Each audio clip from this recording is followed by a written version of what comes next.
2019, 3 o'clock. And we'll begin by recognizing the newly arrived Dick Black. Thank you, thank you.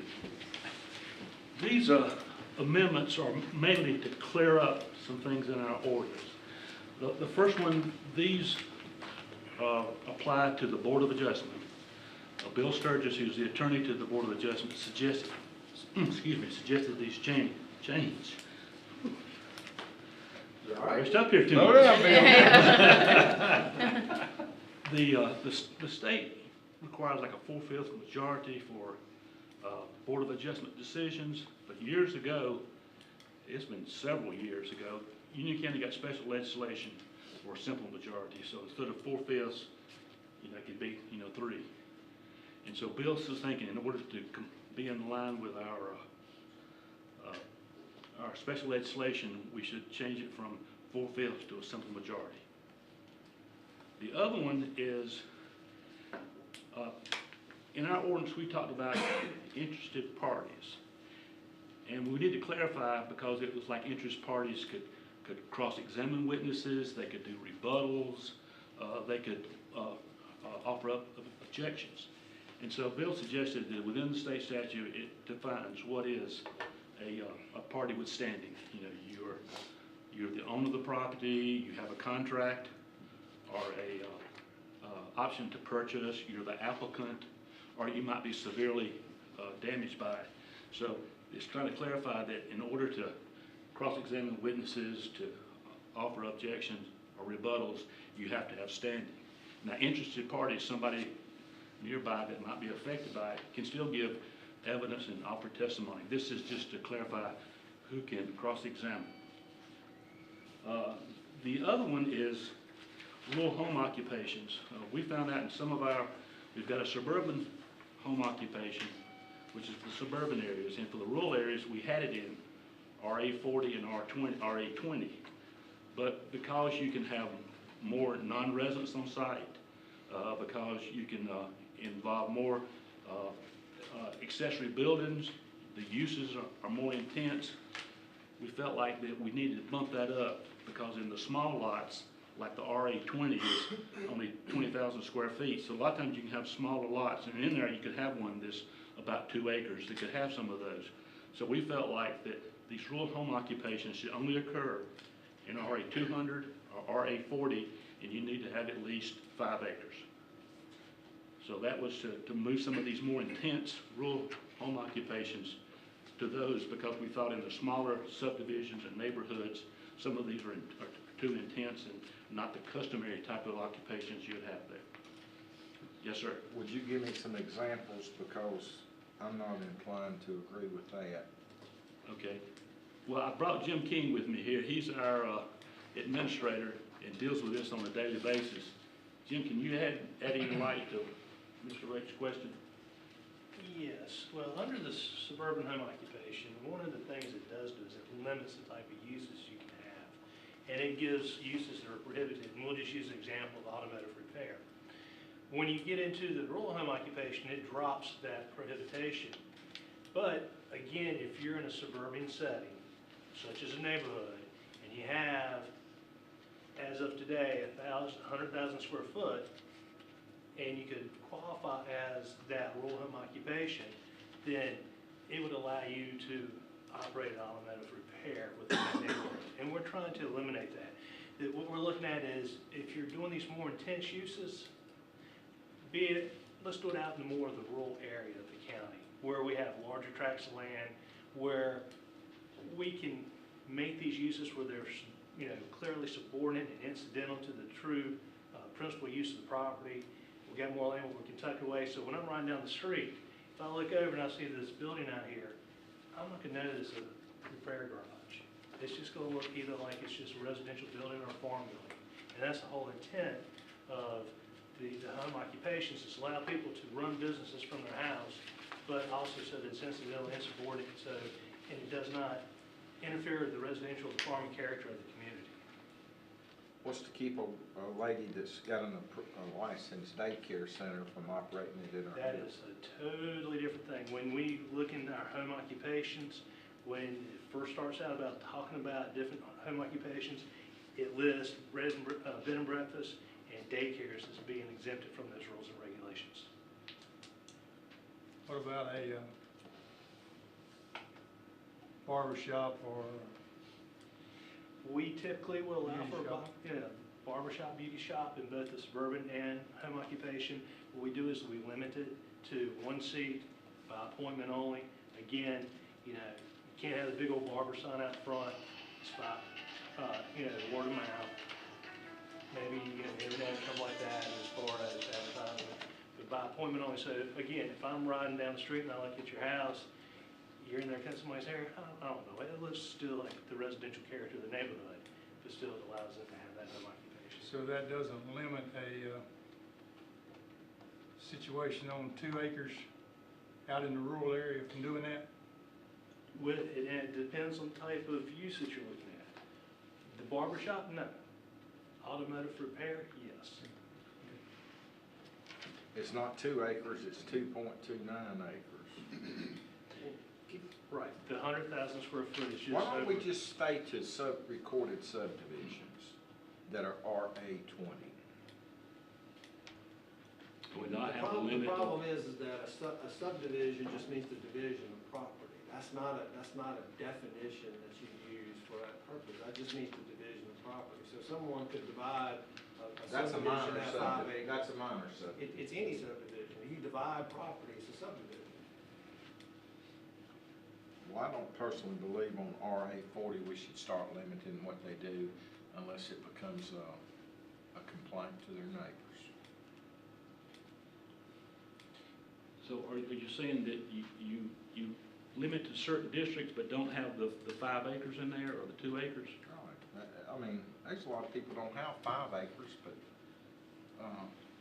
Jerry, I'm thinking of the Price's Barber Shop down there. I don't- Well, it appeared to me you had a situation where you could limit somebody's ability from having a small business out in the rural community That serves a by, huge purpose. by saying, by the acreage requirement too. Yeah, so make sure that the board understands, it does not take away the ability for a suburban home occupation to operate at R40 and R20. I think what, unfortunately, they're not communicating well to you is that the rural home occupations are the occupations that are extremely intense in nature. They have a lot more employees they're allowed to have. They have a lot of outdoor storage area that they're allowed to have that is greater than a suburban home occupation. There are uses that are far more intense that they can do in a rural home occupation. That's now still allowed in RA20.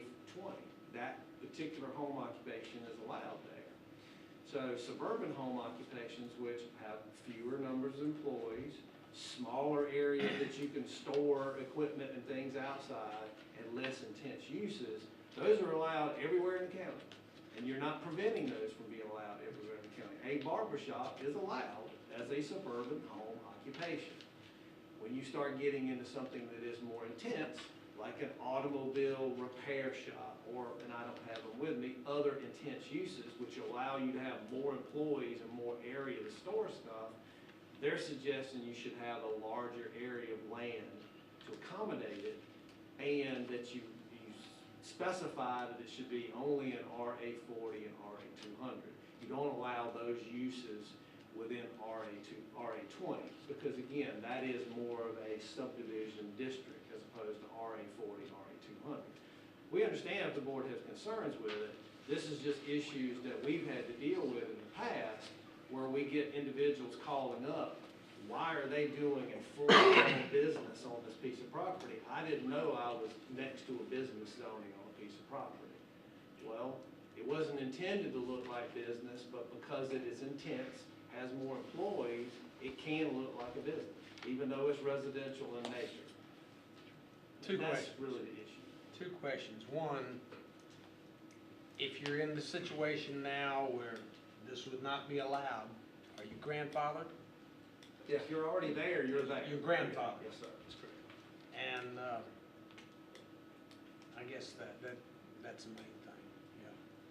I have, If your grandfather, because I can understand future people going in to do future businesses that they don't have now, if they just understand the regulations, I don't have a problem. Now, understand that those that are grandfathered are limited to what they have today, so they would not be able to expand. How many of our citizens are impacted by this, that would be grandfathered? We get numerous complaints about illegal businesses. So the problem is, we don't have a definitive list of home occupations. The county did not have a home occupation permit for a long time. So there's people out there just doing it that don't necessarily have a permit. We've only more recently required a specific permit where we can track it. So there's no way to know how many actual folks are out So how you gonna know if another one starts up, if you don't know where the ones are now? there.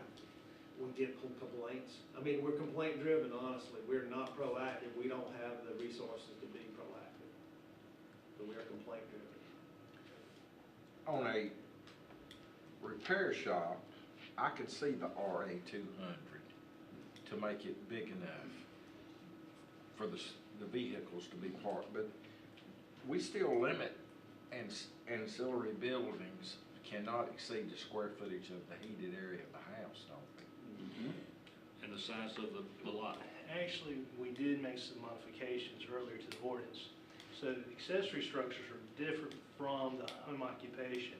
Accessory structures are based on the acreage that you have. So if you have 2 acres or less, then you can't exceed the square footage of the home. If you have greater than 2 acres but less than 4, then you can go up to 125% of the home. However, when you read the rural home occupation, what it says is that you cannot exceed a certain square footage of the home with a maximum square footage for the business not to exceed 3,000 square foot. So there's a little bit of a and then we also would treat that home occupation, the structure with it is housed in, as an accessory structure as well. So that takes away from your square footage allotment that you can have for that property. I would rather thoroughly investigate this and make sure we're not creating situations that is gonna pop up 6 months from now. I can see how we need it. Are you both concerned with taking it out of the RA 20 and the amount of acreage, or both? RA 20, I understand it needs to be limited, you know. If it's adjoined by RA 20 residential houses, there ain't much room that you're not, you could easily disturb the well-being of your neighbor. So within the RA 200 and the RA 40, is there some size that we should require, some minimum size, or you're just comfortable that they can be in Well, I there? would think, this is just me, I would Yes. think automobile repair would need the RA 200, which is, what, 5 acre, almost 5 acres? Mhm.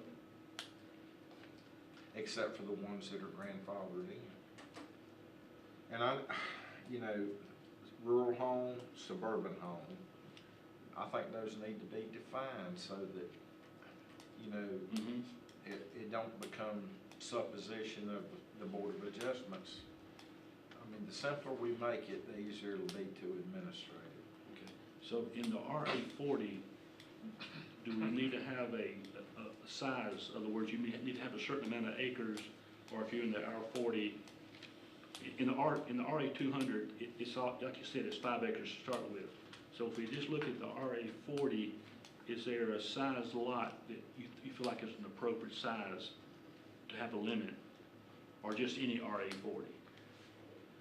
I personally don't know, Oh, okay. I don't wanna vote on something And we're not No, asking the no. board to vote on it tonight. that's somebody's gonna say, what is wrong with this? And you look at it and you say, I don't see anything wrong with it. What could we bring back that would increase your comfort level with this?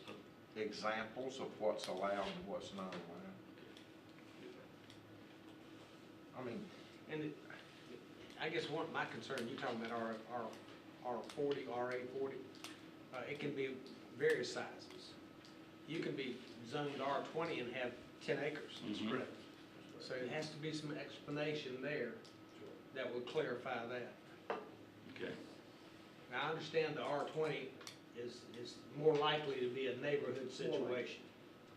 But, you know, there's, you know, on 84, I know of 100 acres is zoned R20. Right. That's correct. And so, you know, it needs to be a little more specific. well, let us take this and do a little more work on it and get you some examples so that you'll feel more comfortable with what we're recommending before we bring it to y'all. And a good thing to do would be look at your complaints and see, look at your complaint list and say, this is what we had complaints on. And, I mean, Okay. if you know, for instance, I just don't want a broad sweeping approval or disapproval of something. I also believe the neighbors that don't have the business, they have rights too, but we just need to make sure it's done. Well, we'll work on that and bring something back with more detail. One last thing, this is just a clarification. This is to bring this is one with the setbacks.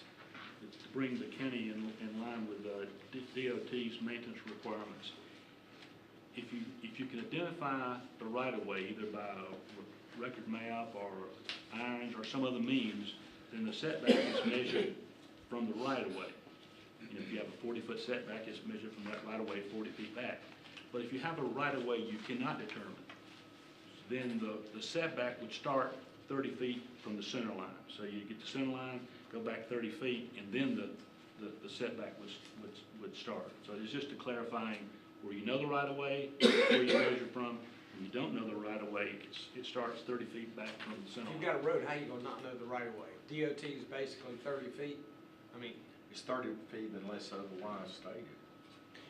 There are a lot of properties in the county that it's been somewhat of a prescribed right of way. It's never been dedicated to DOT, so the irons are in the middle of the road or on the other side of the road. And so it's those cases like that where you don't really, it's not a recorded right of way. There's no iron set for it, so you can't really dictate where that right of way is because it's not recorded. Then we look at the center line and pull from the But center line. it was my understanding, Jeff, wouldn't they claim eminent domain to state after 21 years on that right of way? It's possible, it may not take 21 years for the state to claim it. See, the issue here, Commissioner Ray, is that for setback purposes, when we're approving the permit, we have to be able to establish what is that right of way that they have to measure from. And where you don't have an actual right of way that's recorded in a fee simple or something that we can find as a legal instrument, then we have to establish, well, where do we measure Well, from? that would be, I have no problem with that. If- That's what if we're you doing. can't- And another thing I was just thinking on this other stuff when you come back, you know, the city of Houston doesn't have zoning, but they have regulations, like if it is an adjoining house, you have to have a certain setback. We can limit it by requirements that are not zoning, but let's say all cars stored on the lot must be shielded from view, stuff like that, you know, just to give them some options without just, you can't do it. You're talking about on the home occupation side? Yes. Okay, I want to make sure I understood. We'll come up with some examples and let you guys decide. If the board is okay, this was just for information only, and obviously to get your feedback. The first few items are really the ones that are changes that our attorneys have recommended. We'll bring those to you for an actual public hearing at your May meeting. The other item, which is the rural home occupation, we'll do some more work and bring you some examples back for another work session. And I just now thought about Bjorn, I would think he should be able to get a hold of DOT and they give us the right of ways on all the roads. The problem is if DOT has not actually assumed the right of way, then we have to make some assumption of where that is to measure from. Okay. So it's not a matter of him calling DOT, because what they'll tell him is, well, we assume the right of way is X. We still need to have something in our ordinance documenting how we measure from that. yeah, because, you know, there are some properties that they're they're deeded to the center To the of the center road. right away. Some, They certainly some are Yeah. to the right of To way. the center right away, Yeah. absolutely. So it's confusing, I understand that. I didn't know if you could just say you got a 40-foot set back plus 30 feet is standard for right away from the DOT. 30 standard. That's So what I'm from- saying, you know, your Yeah. 40 foot plus your 30, so you got basically from center of the road, you got a 70. And that's what we're doing here, Yeah. we're just saying we're gonna measure from the center line, and that's how we're establishing that 30 feet. Okay. Okay, we'll work on the middle one, but we'll bring the other two back to you, like Brian said, at your May. Three? Yeah, the, 30 measurement, and then the other two. the ones that apply to the Board of Adjustment, I take it those were all right, and the 30 feet from center line was all right. We'll bring those back and we'll do some more work on the, And although it's not on here, can we get a definition of substantial? yes, I think we decided we're gonna need that. Like if somebody wants to bring something back, we need a definition of substantial. You know which one I'm referring to, yes, The rezoning that you, that was before you. Antioch Church. Yeah. yeah. And we don't have a definition in that defines what substantial is. You know, usually they'll have some examples, you know, like that, there's been a rezoning in the area, or there's been a new road, or there's been, you know, infrastructure, those kinds of things, but, there's not a definition of substantial. Well, one question I had was if we agreed that one's substantial and another one's not substantial, then if somebody says, I wanna know how you determine that. And I need to go figure it out. Yeah, we're gonna figure it out, we're gonna get rid of it. Yeah. Yeah, that's our, just a little heads up where we headed is that, if you, right now, if you get turned down, then you have to wait 12 months regardless. There's not any kind of, you know, what ifs in there. It's, So you're saying that's what you're gonna get rid of? well, that's where we, you know, in amending that, because of some of the uncertainty of how you describe that, is that if you turn down, the 12 months seems like a logical amount of time to wait before you can come back, where citizens are not constantly having to come to defend it. And that brings up a point. That is because you got developers, and you may have another developer's got another program that says, hey, you know, since they got turned down on that, maybe I can do mine. Can another developer come back on the same piece of property with a totally different program?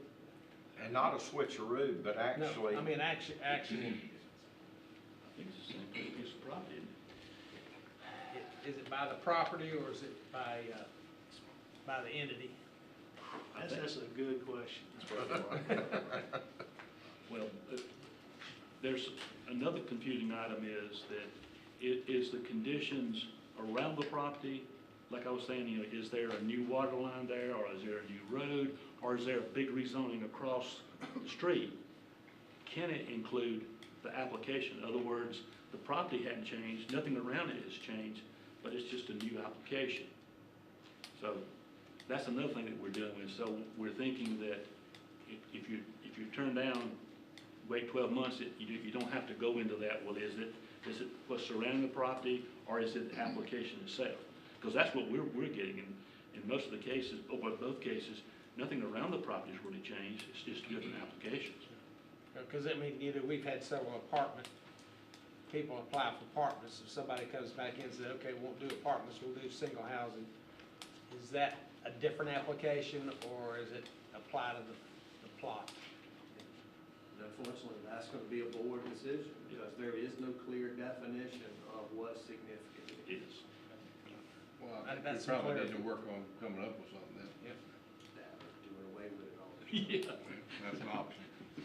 But I think to Commissioner Helm's point, if somebody comes in and says, I wanna build apartments, and we turn that down, and now they go out and they get a completely different developer who now wants to build single-family homes, are we saying that if it's within that 12 months, that they can't do it? They can come back and ask. Excuse me, Mr. Mayor. If you recall, last time this came up, we discussed this in closed session, there were some legal issues involved. If you'd like to discuss them today, we can go back to closed session and do that today, we can do it at a future time. This issue was before the meeting today, but we understand your concerns. I think you understand what we're looking for. Yes, sir. We do. Well, why don't we Read go in between the closed lines. session for five, why don't we go in closed session for 5 minutes and, I think they got the point. okay. Because they'll be talking to us before they bring it back to us. Okay. Yes, sir. Just don't wanna hem herself up. Takes a long way to turn that truck around. As Brian said earlier, these items have been suggested by the legal counsel, and the board had not seen them, so I felt like that you should be, or have the opportunity to see them and discuss them, which I'm glad we did, because you had quite a number of comments and some things that you want to see staff to bring back to you. And we've made note of those, and those will be coming back to the board at a later date. Otherwise, the other 3 remaining items will be coming to you for public hearing. We'll try to get that, not on the, it probably won't be on the next agenda, but It'll be on the May agenda. May agenda? Yes, sir. Okay, very good. Thank you, Mr. Chair. All right, as we move on, I want to recognize Jeff Cannon for our next item. All right, Mr. Chairman, Commissioners, Mr. Watson, appreciate the opportunity to be here today to share with you a little more information about our solid waste program. Let me pull this up real quickly. Loves talking about solid waste. I tell you what, not too many people get that excited about it. Well, if I'm not, right, so. If I'm not excited. So what I'm gonna do is I am going to share with you some information. As if you remember back December 17th, our solid waste director, Mr. John Evars, shared with you an update on our solid waste program. And in that, we talked about franchise fees, we talked about collections, talked a lot about a lot of different issues. But what I want to speak to you today about are a few things, specifically regarding how we collect fees for the solid waste that we collect at our convenience sites. And then that will kind of morph into some recommendations that we want to bring to you, some ideas to think about and future decisions to make. But the first thing I want to do is I want to share with you what we currently do with regard to cash handling processes. That was one of the questions that came up during the presentation, some concerns about how we handle cash, the perception of how we handle cash at our convenience sites. And I want to share with you first exactly what we do now. This is our current process that we go through in handling cash at the sites. And as you can see here, the cash payment's made on site with the attendant on hand. Site attendant puts the money in a uniform or vest. That is supposed to be the protocol for how we handle that. I think from what I understand, maybe that didn't happen on one occasion. One of our attendants may have gotten a little bit busy. But when that amount reaches a certain established maximum limit, I believe, John, you correct me if I'm wrong, it's $100 at our remote sites, it's $300 at Austin Cheney site. Then they make a deposit into the little hut that they have. There's a lock box there that they can put that deposit into to make sure that they don't have too much money on hand at any one time. And at the end of the shift, that money is deposited, it's brought into this particular facility and is receipted there. Daily log sheet is maintained. Those bags are then counted and deposited at the local bank. And then occasionally, either our solid waste staff or someone from the business office or finance office will do a surprise cash audit on site with those attendants. They don't know their unannounced visits when those happen.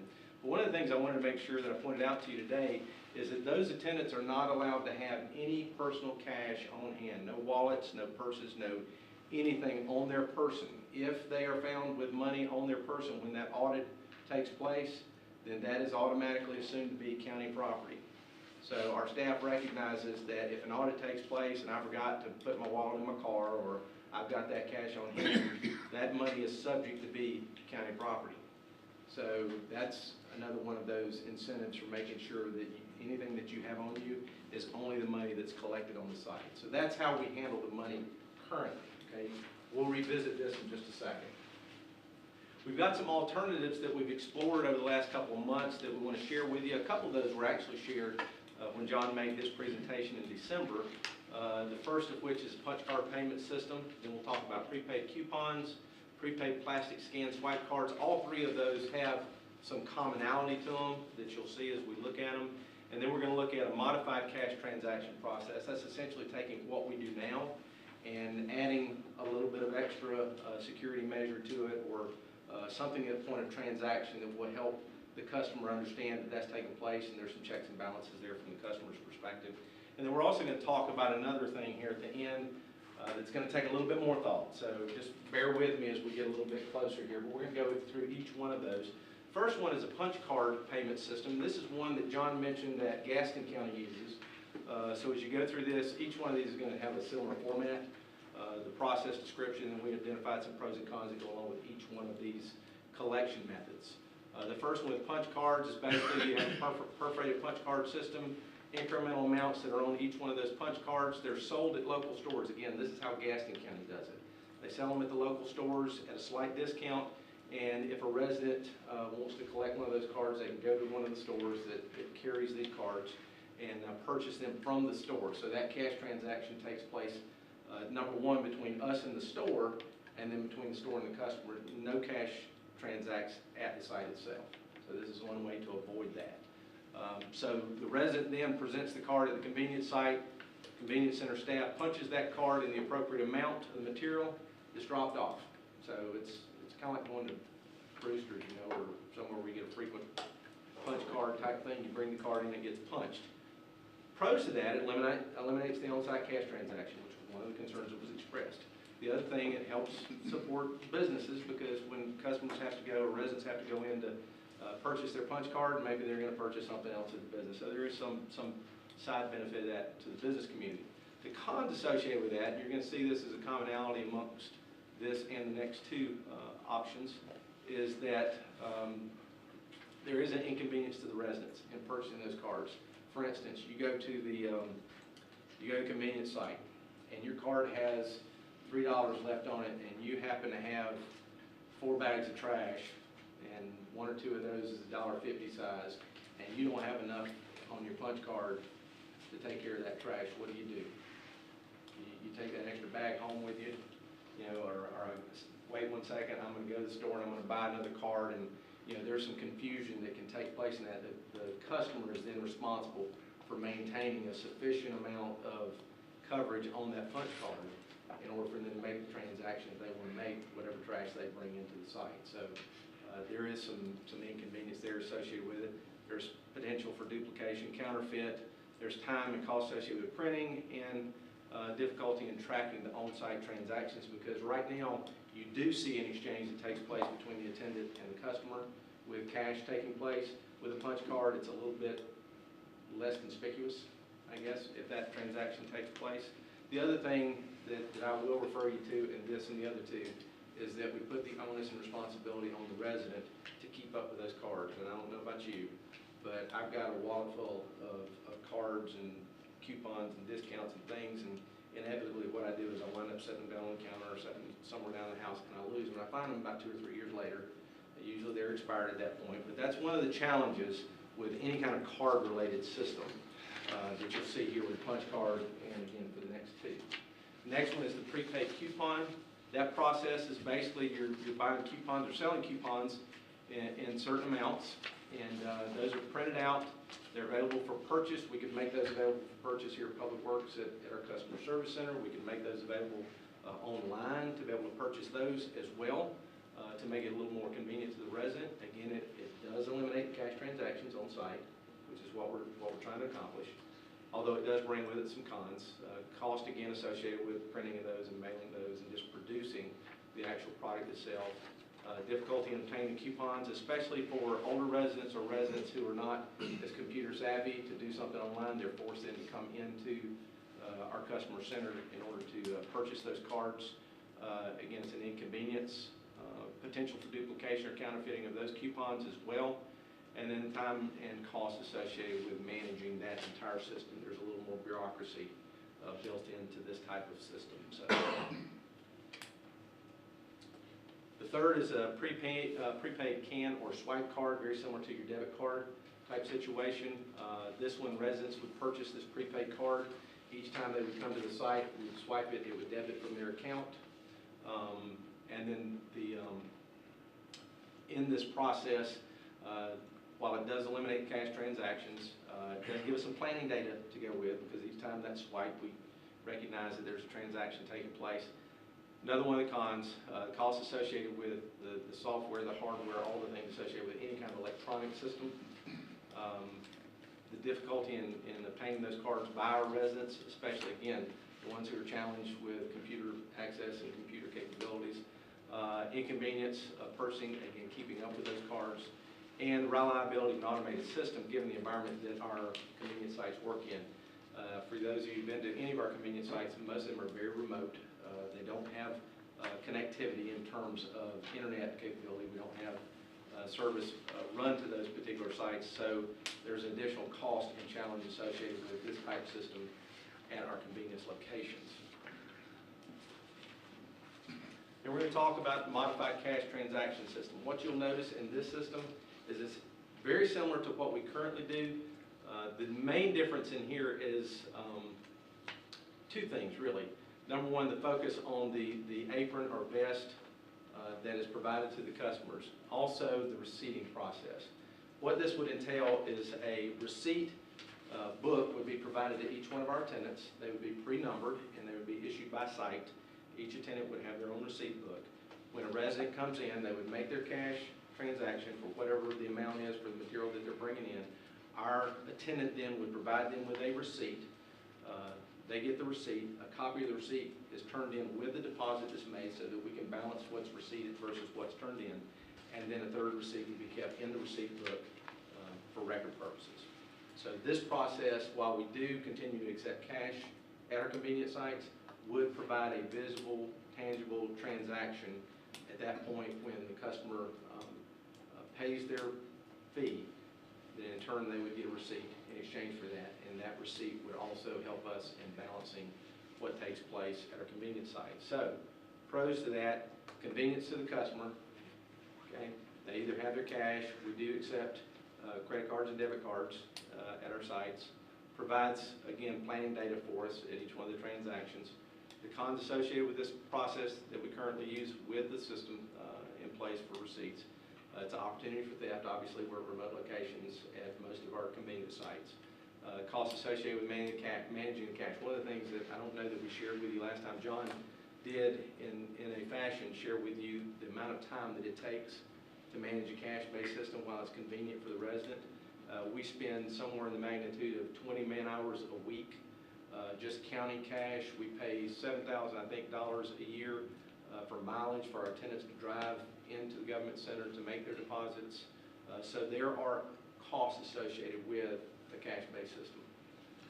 So it's not without its faults. And then the time necessary to complete the transactions. If you've ever been out to, especially Austin Cheney, on a Saturday, okay, the line backs up outside the fence and down the road. And a lot of that has to do with those monetary transactions. If we're receiving, then it takes a little bit more time for each customer to be able to get in and get out of the facility. So the time associated with the receiving process would be considered a con in that it takes a little bit more time to transact that business. Okay? So any questions so far? I know I'm going through this kind of quick. Then I'll get to the next one, and then we'll pause for a minute. I wanted to share with you real quickly, though, some of the logs, forms, ways that we track the money that we do take in. I don't know that we shared that last time. To help you understand that while these transactions take place at the convenience sites, we're tracking each one of those attendants' daily deposits. We're tracking that weekly, monthly, quarterly, annually, and we're evaluating trends. We also evaluate the cash that's taken in versus the tonnage amount that's received. I will say, and I'll reiterate, I think John said this before, is that tonnage does not always equal money. If somebody brings in a bag of trash that weighs 20 pounds, it's in that same 13-gallon bag. They can bring a 13-gallon bag of styrofoam that weighs a half pound. They're still paying the same 75 cents per bag, but the weight is not the same. So those two don't necessarily equate, but if we look over a longer period of time, there are averages that we can take into account. Solid waste fee. Now you have, I have listed up there solid waste availability fee, and Mr. Cook will quickly correct me, because there are distinguishing factors between a solid waste availability fee, a solid waste fee. But I put this in front of you as a process that is done differently by many different counties. As a matter of fact, John sat down, went online, called innumerable number of counties in North Carolina, and has sat in on presentations. Actually, there was 60 out of the 100 counties in North Carolina that have some form of a solid waste fee. We identified 61 in our evaluation process that have some type of solid waste fee that either is applied to their tax bill, either a permit is issued, or some way that access is paid for one time to deposit whatever trash, large goods that they may have, and it's paid as a one-time annual fee. And that's basically what this represents. So there's no cash transaction that take place on the site, and it's a one annual fee payment. Now, how you go about implementing that, I mentioned there's 61 counties that have some form of solid waste fee, and they all do it differently. It's based on their situation, their circumstances, their statutes that guide that process, what you can and can't do, but it's really county by county. But what I want to leave you with on this one is that it is a one-time annual fee, and it covers whatever you may turn in, either, well, at the convenience site locations, whether it's Austin Cheney or the other locations. Okay. So does that make sense? Is that? Jeff, Yes, sir. if I remember correctly, when we had a 2-on-1 with John, it seemed like we talked, Scotland County has $90 a year, and you get a sticker or a card. Right. That's a perfect example of what he's referring to. Most of those counties use a sticker system. It goes on, the charge goes on the annual tax bill, and actually mail the sticker with the tax bill. And it's actually gonna eliminate $7,000 in money counting and a half an employee a week, right? It would do that from compared to our current cash transaction process. So if I wanted to use the facility, I would need to obtain a sticker. And that sticker signifies to the attendant that we record that and add the total to the annual tax bill. Right. Is that correct? No. And again, this can be done, and there are a lot of different methodologies to apply this principle, that we could, as a county, we could assess a solid waste fee to all the unincorporated areas, and then treat incorporated areas different. There are a lot of ways that you can do this, but essentially what it comes down to, whether it's a sticker that you purchase or some other variation of this, you would pay that one-time fee, so that every time you went to Austin Cheney, as long as you had your sticker or some identification that you paid that fee, then you would be able to leave whatever we currently accept at that particular site. You would be able to leave that with, come in, dump, and be gone. So the fee would be the same for everybody regardless of how much they dump. That's correct. Yes, that would be the goal. I don't like that. You what? I don't like it.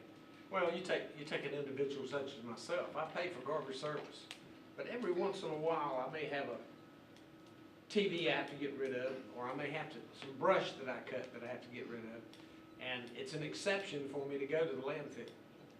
But paying this same thing as people that use it every week. But then how are we gonna stop from happening, individuals creating their own trash pickup? Where, That's a good point. you know, they get a sticker and now I'm gonna pick up my 5 neighbors' trash and go dump it. Right. And I'm gonna get to that, I think, something that might address that, because we also have situations where we have, especially in the rural areas, where you have families who have multiple houses on essentially the same parcels, and they almost have a compound, and somebody's bringing all the trash, you know, for the entire family at one time. I will tell you that we currently have an issue with people who clear out rental houses, they clear out storage units, things of that nature are small businesses, because of the way our fee structure is set, that they're coming in paying $15 to dispose of a dual axle trailer full of material. Our attendants know who those folks are, and we can readily identify who they are. That's something that needs to be addressed in our ordinance, which is, I'm going to talk to that in just a second, in terms of how we address some of those very same issues. Again, there are different methodologies and ways that you can address this for people who have curbside collection. Curbside collection will take care of your trash, and depending on where you're located at or what your independent contract is, if you're an individual that does this, they will pick up your trash. They may not pick up your recyclables. They may or may not pick up your large, if your wife says, hey, I don't like this living room furniture and I got to get rid of this old couch, they don't pick that kind of stuff up. Some may or may not pick up yard waste. As we look at something like this, we would have to flesh out, does that fee look the same for the folks who live in the unincorporated areas that may or may not have curbside collection, that may choose, because of our current fee structure, to have a service pick that up? Does that look different, and can we treat differently those people who live in, say, Indian Trail, who have curbside collection, who may not use the facility as much, but they still use the facility, so should bear some responsibility for that extraneous material that maybe the curbside collection doesn't pick up? So I don't know if that kind of gets you to a fuzzier place. Well, Frank's comments has spurred, John, didn't we talk when we met down here, one thing where you would have the sticker and you scan it, the attendant would put in how much, like 10 bags of garbage? We may have discussed that particular scenario, sir, but again, we run into issues with connectivity out at many of our sites, being able to have that ability to use an electronic item. I will say, if you don't mind, that the other thing that when you look at these solid waste fees, obviously a very complex issue, and certainly we need some legal advice on how we do that. But if you were to just cover many counties, Scotland County you mentioned, they don't have the growth that we have, and they cover all of their costs in that solid waste fee. That includes future capital costs. We may be in a position to be able to say, we just want to cover what it costs us to run the convenience sites. And if that's the case, you may very well, depending on the number of homes we can divide that total cost by, and that's a legal question, we may be able to come up with a fee that's even more economical for the average user, including the folks that just have 1 bag of garbage or 2 bags of garbage a week. So we've got some work left to do to identify where we can do this, what we can do. I give you an example in my research. Iredell County charges everybody the same fee, whether they're incorporated town or unincorporated towns. Other towns charge a smaller fee to the incorporated areas, those folks that have curbside contract collection, but they still charge them a fee because that contract collection doesn't cover all the services the county offers. So they calculate their cost to run the electronic stuff and the appliance stuff and the bulky stuff, and they just charge them a lower fee. So there are a lot of different ways, but when you spread that cost out as available to any resident, then for the residents that currently use our sites, they may actually potentially see a cost savings annually using this mechanism. And that's something we'd like to flesh out for you further. And the whole goal is just to get it to where it's break even, isn't it? Yeah, well, we make a few dollars. Last year, we made some money with the volume that we're doing with the growth in Union County. We made, especially the Austin Cheney site, the remote sites are basically a break-even proposition. We make some money because of the volume. It's just like any other type of business. The higher your volume, the lower your per ton cost to operate, and that's the situation there. So we make some money out there at that site, but that's about the only one. And keep in mind that, you don't want to just be completely break even, because you do have some operation and maintenance costs that you have to do over time. A facility will need to be upgraded and improved. So you do have to have some level of funds available over time to make those improvements.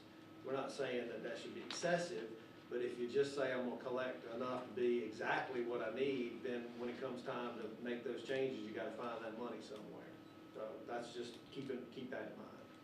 I would just say too, Jeff and John have both alluded to this, but there are very strict statutory constraints on who you can charge, whether if they're receiving collection services and how that's done. So we would need to work through those issues. Now, I will share something that happened thus far. We accept a lot of materials at our Austin Cheney site. They're very diverse.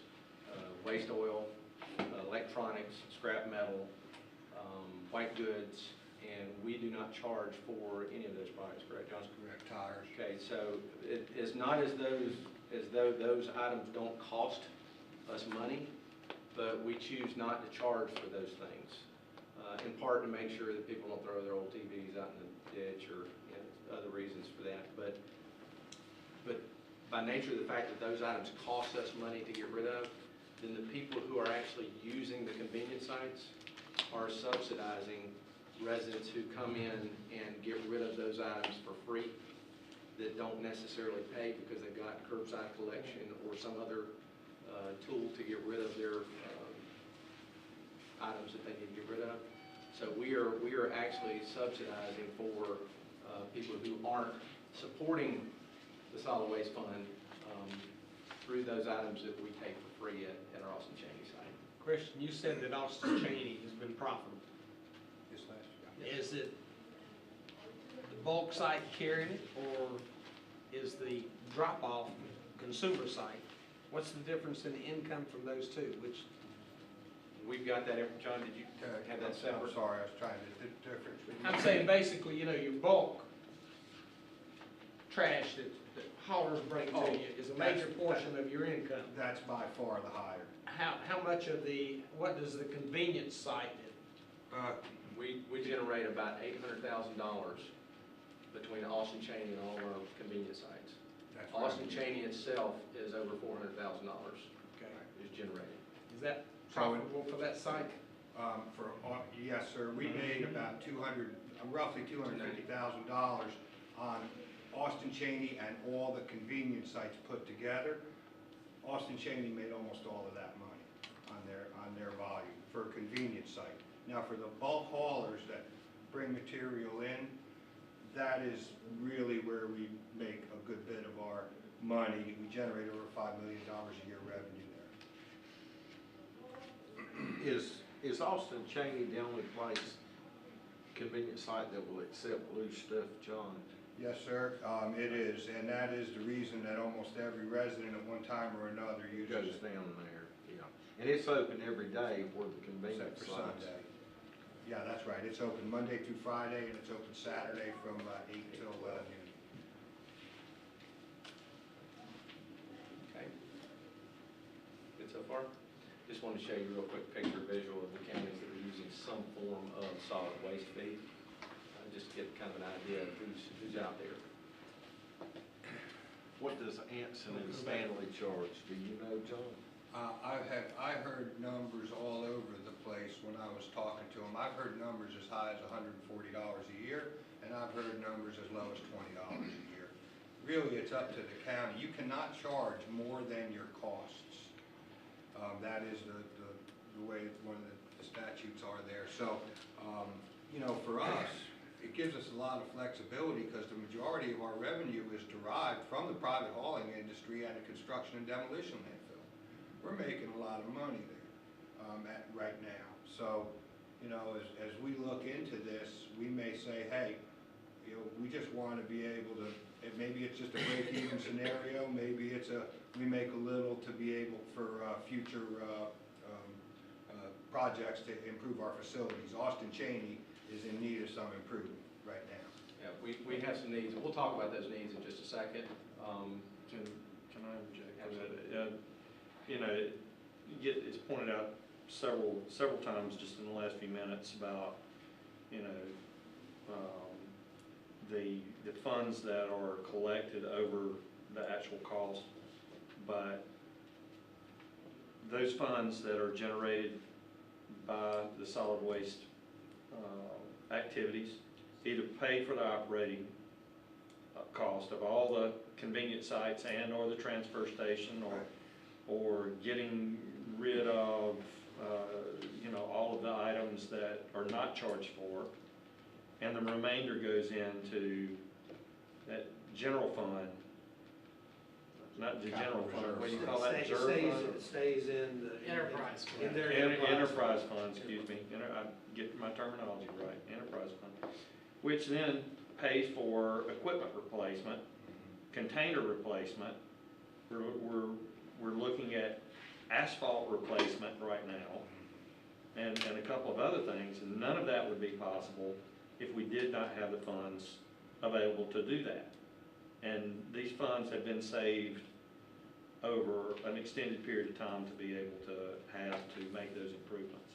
Just want to make sure that we're all clear about that, because in the long run, the idea is that this operation pays for itself. Absolutely. So we've got a few recommendations that we want to give to you today for consideration, just to think about.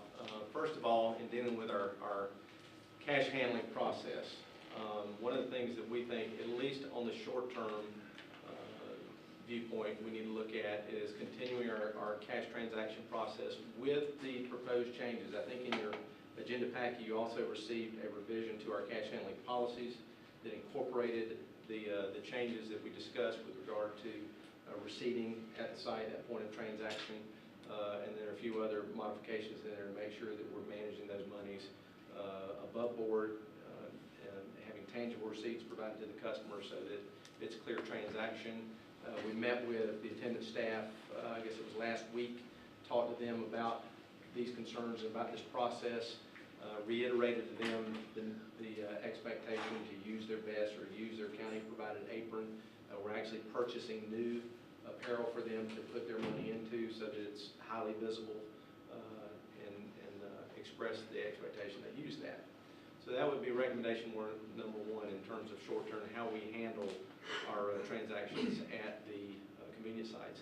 Number two is a more longer-term approach, and I think it's been mentioned, Jeff mentioned the need to really look into this solid waste fee, the statutes, what governance, how we could make this happen for Union County, what the implications would be, what those fees might look like based on those restrictions and ways that the state provides for us to be able to apply a solid waste fee, and see if we can come up with a solution that would be amicable to both those people who are out in the rural areas that tend to be bringing in their bag trash versus those folks who have curbside collection who are bringing us recyclables or items that their current municipal contract, their personal contract doesn't cover, how we can make that equitable for everybody.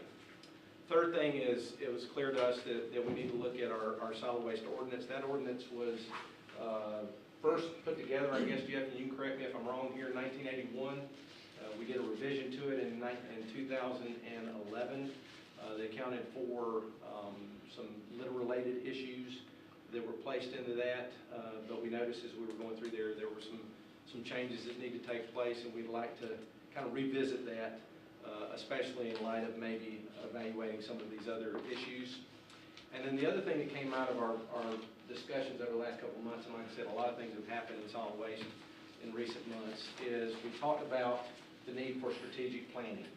And y'all are fully aware of this, that John made the presentation that our New Salem site disappeared following the hurricane. That was one of our collection locations, convenience sites, that has been abandoned.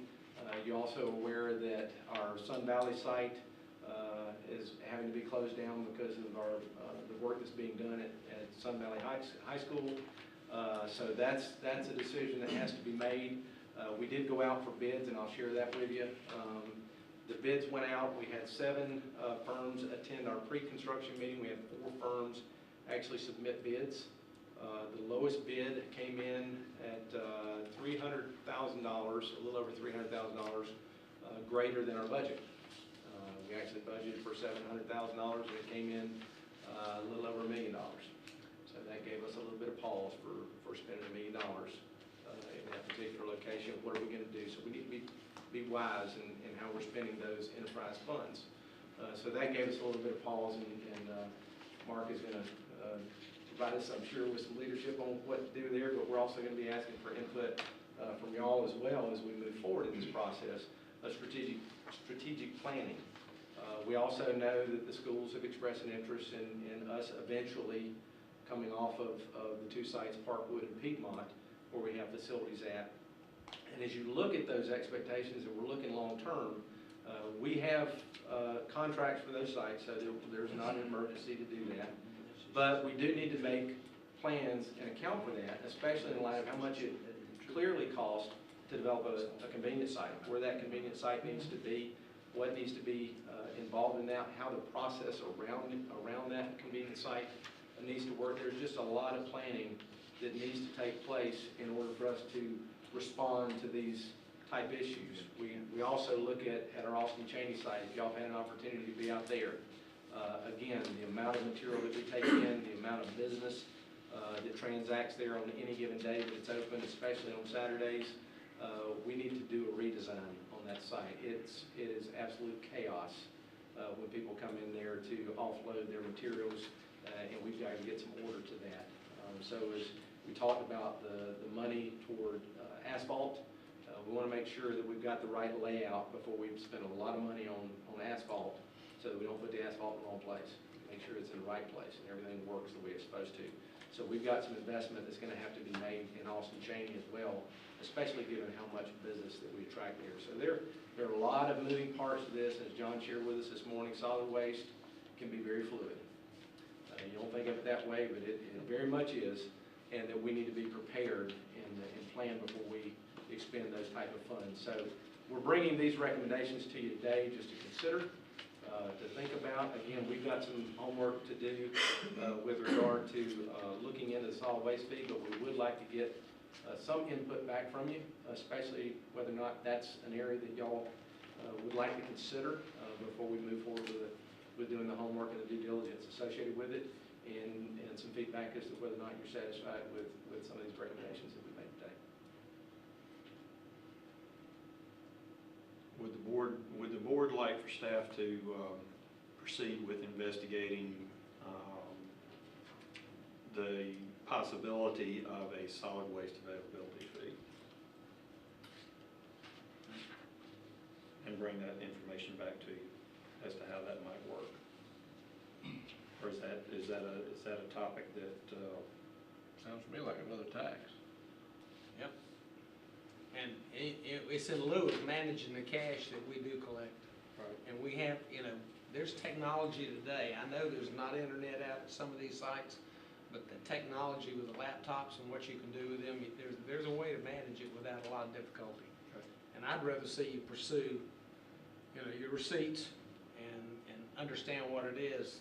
I've gone to Austin Cheney a number of times, and it may take them another 15, 20 seconds more for a car. And it depends on what size trailer, they told me, my single axle trailer, yeah, that's $10, $15. Double axle trailer is more, and that's the base. So I think we need to post those fees at the gate and then give receipts for our customers. That's my personal opinion. This all started from, it was like that looks like about $8 or $9. You carry 3 loads out there that day, and you'd have 3 different amounts, and it would be all the same stuff. Well, I do know that at one point, everything used to go across the scales. And things got so busy down at the transfer station area, we had to move. That's when Austin Cheney came on board, is we had to move out from down there because of all the trucks and traffic and activity that were going on. That now we don't do that. We don't do it by weight. We actually do it by axle size, whatever they're bringing in. So the tonnage may vary. As a matter of fact, that's what I mentioned in terms of some of these small businesses that clear out storage lockers and rental properties and things of that nature. They come in box trucks. They come in, and we really need to look at our rate structure based on those types of. Why not send them down to the scales? Because of the traffic. It's a safety issue. It's a safety issue. But what they do is they clog up our residential line. When those guys come in, it may take them 20, 30 minutes to offload all the material that they're bringing in, and they're backing everybody else up. And that happens primarily, that's at Austin Cheney because of the type of stuff that we accept there. But that's one of the major causes for traffic backup. The other sites, Parkwood being one, Piedmont being the other, are high-volume sites. They have one attendant on duty, so that one attendant is transacting, making sure that people don't throw the wrong thing into the containers, because people are notorious for, I got a little paint that I want to get rid of, and if you're not looking, I'm going to chunk it in, and so they've got to keep their eyes on that. They've got to keep their eyes on traffic coming in. So it is a very hectic position at those other remote locations to keep track of all the stuff that they have to track. So we're trying to figure out ways that we can get them focused in on what's really important, and that's watching what goes into those containers, because getting the wrong stuff in the wrong container can cause a lot of problems down the road for when we turn it over to somebody else. Do we have the traffic counts for all the convenience sites, traffic per site? We do not. We've tried that, but once again, you're asking an attendant to sit there with a clicker, and we've gotten different various numbers, but they weren't consistent enough to satisfy me that that was accurate data, just because of everything else that they're trying to do. I would say that, however, I had just spoken to someone from planning not too long ago for the Austin Cheney site specifically, where we were going to put a traffic counter out there to get traffic counts on that particular site. Yeah, so what John's talking about is planning actually went out and got some of those DOT-style traffic counters, the tube that you put across the road. They just got those not long ago. They're using that for some projects, and that can help them, at least with the attendants not having to count it, but there's at least some mechanism for them to be able to know how many times a vehicle goes over that tube out there when we have some data. And the receipt, if we implement that, will help us as well, because what we'll now have is a record of the transaction, and that will also help us with being able to get that data. So if I hear the board, what I'm hearing, I think Jeff, what you're hearing is there seems to be some acceptance with us modifying how we handle the cash with the receipts and moving forward with that. Not really investigating the solid waste fee, which is fine. That's less work for us to have to do. That's not a problem.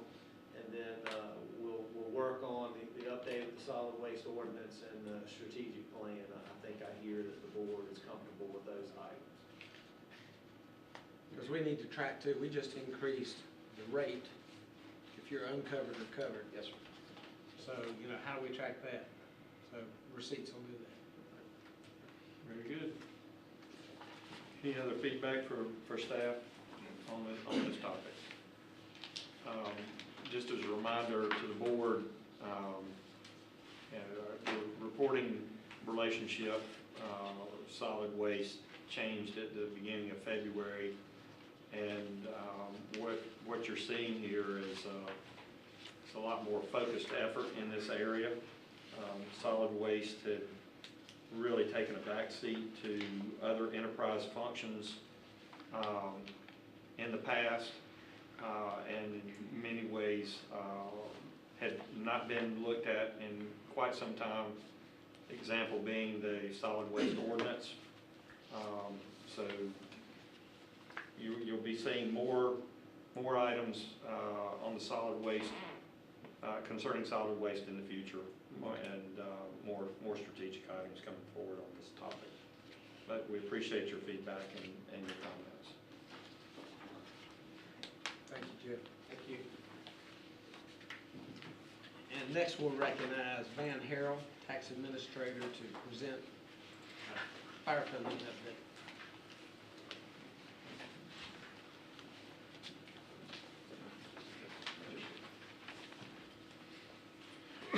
Chairman, I know I'm the only thing standing between you and going home, so we'll try to keep this brief and boring.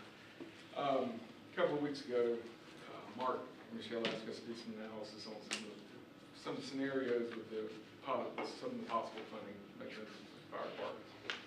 We know this has been an ongoing issue for a few years now, trying to find solutions for it. There's a number of concerns that factor in these discussions overall, but as part of our discussions with them, we brought up an issue with the Embridge Fire District. It's been a known issue, it's been around since 1993, but they want to make sure the board is fully aware of it going into these discussions. With Henry Bridge, you've got a couple of different things that really play into that fire district. You've got the Chapter 69 Fire Protection District, and then you've got the Henry Bridge Fire Department response here. And I think y'all sent the PowerPoint, which covers some of that. So we'll talk about those two things, and then we'll talk about this third category of parcels that do not get a tax-oriented fee. That's the whole point of this conversation. The Chapter 69 Fire Protection District was approved by voters February 7, 1984. The third page of your handout I gave you today shows you the original map from 1970 that those boundaries were based on when that district was put out to vote. So as approved, that's how it stood from 70 to 84 for coverage, and then from 84 to today is the actual approved fire district. The first year we charged that tax was for that same tax year, 1984, and that tax rate was 2 cents at that time. Then the funding discussion turned to creating fee-funded fire districts to help fund the volunteer fire departments in the early 90s. And I think conversations last week, Jeff actually helped draft the legislation that involved in this and to help get these policies in place. The original discussion happened in 1991, legislation was approved and ratified in 92, which meant the existing VFD districts had to be altered. And the language, how I'll read this, and it's in the handout today. It was in the minutes from, and Lynn provided this for me, it was in the minutes from April 3rd, 1993. The districts, the volunteer fire departments had to be altered to reflect fire response districts rather than insurance districts. And that was key in setting up the boundaries of the current fee structure, fee-funded structure of the districts. What that created was an unintended consequence. This is the map, and you've got this map on the back page of your handout as well. You've got a group of parcels, it's roughly 552 parcels and 72 personal property accounts. And this area that's colored in green that are outside of the boundaries of that original voter-approved fire district. So if you take that original district and interlay it, it would fit inside that whole district there with the exception of the green parcels. To just kind of give you an idea of the difference between the two. This whole black line here is the fire response coverage area for Henry Bridge Fire Department. And from what we could gather going back through the historical documents and conversations, these fire response district lines were set based on a 5 minute or less response time from the fire department. So that's why Henry Bridge is there, and you've got Fairview north of there, Unionville to the east. With these parcels from 1993 until now, these people have been they get the benefit of the fire coverage, but have never paid a fire tax or a fire fee on any personal property or real estate. Or the 1.0103, they don't even pay that, do they? The county-wide, they pay, yes. Because that applies to every parcel in the county. It's just that specific Henry Bridge fire tax, and there is no Henry Bridge fire fee. So the point is the .0488 is the rate that is charged within that district. This is just some data here to give you the makeup of that property. Like I said, 552 parcels, 72 personal property accounts. The taxable value, net taxable value to the right is $83 million, just over $83 million. And of course, $2 million of that is deferred because of some larger tracts that may be in the PUB program. The reason I did this jurisdiction breakdown here, because some of the solutions that may be available down the road as part of this discussion to fix this issue would involve getting the consent of the municipalities that are affected. Just of the green parcels within that district, you've got 2 in Fairview, 19 Indian Trail, and 67 in Stallings. Henry Bridge is covered completely by the current district, so that's not an issue as far as this grouping of parcels is concerned. So really, Mark just wanted me to bring this to y'all so you were fully aware of the situation. It's a 26-year-old, and I've been here 15 years. We've questioned it, but fire funding was never a discussion until the last 2-3 years. so there's really, there was no point at that time in trying to rectify the situation, I guess, no interest in it.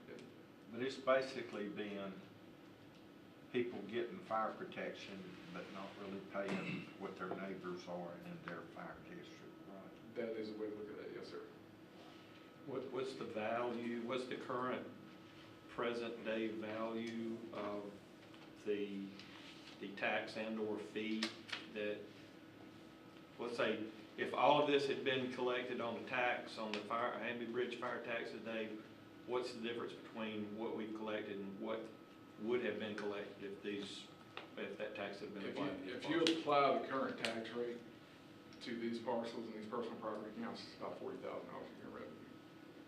And that's the same way the other taxable districts do. I mean, of course, there's donut holes in those as well that we hadn't addressed, is my understanding. No, there's no donut holes except for Town of Lincoln, Monroe, and Catalina. I thought there was, well, some that may be in a fire tax district, you know, the fire department's a fire tax, but yet got fees being paid is what I'm saying. The only place I know of that you're referring to that would kind of be similar to that would be Providence.